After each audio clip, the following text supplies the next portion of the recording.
ఇప్పుడు మనం sub atomic particles అంటే ఏంటో నేర్చుకున్నాం.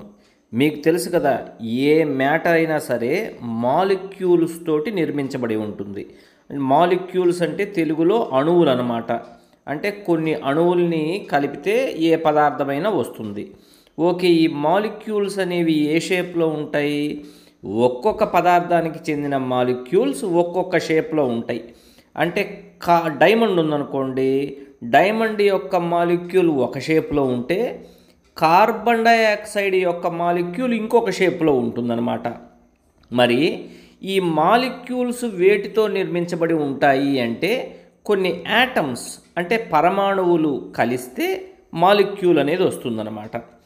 ఓకే, మరి ఈ పరమాణువు అనేది అంటే యాటమ్ అన్నమాట, చాలా చిన్నది. మరి యాటంలో ఏముంటాయి? యాటంలో ఏముంటాయి అంటే ఎలక్ట్రాన్స్, ప్రోటాన్స్, న్యూట్రాన్స్, ఈ మూడు ఉంటాయి అన్నమాట ఒక యాటంలో.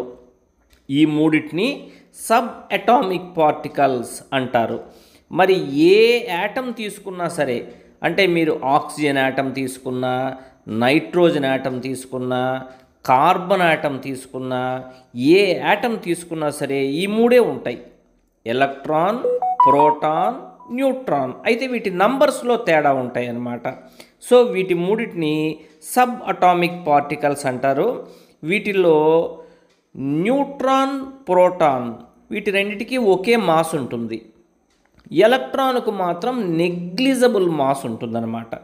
అలానే ఛార్జ్ విషయానికి వస్తే ఎలక్ట్రాన్కి 1 యూనిట్ నెగటివ్ ఛార్జ్ ఉంటుంది, ప్రోటాన్కి 1 యూనిట్ పాజిటివ్ ఛార్జ్ ఉంటుంది, న్యూట్రాన్కు మాత్రం న్యూట్రల్ ఛార్జ్ ఉంటుందన్నమాట. అంటే ఏ ఛార్జే ఉండదు.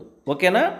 సో ఒక యాటమ్ ఎందువల్ల న్యూట్రల్గా ఉంటుంది అంటే అందులో ఎలక్ట్రాన్ల వల్ల వచ్చే టోటల్ నెగటివ్ ఛార్జ్ ఎంత ఉంటుందో ప్రోటాన్ల వల్ల వచ్చే టోటల్ పాజిటివ్ ఛార్జ్ కూడా అంతే ఉండటం వల్ల యాటమ్స్ అనేవి జనరల్గా న్యూట్రల్గా ఉంటాయి.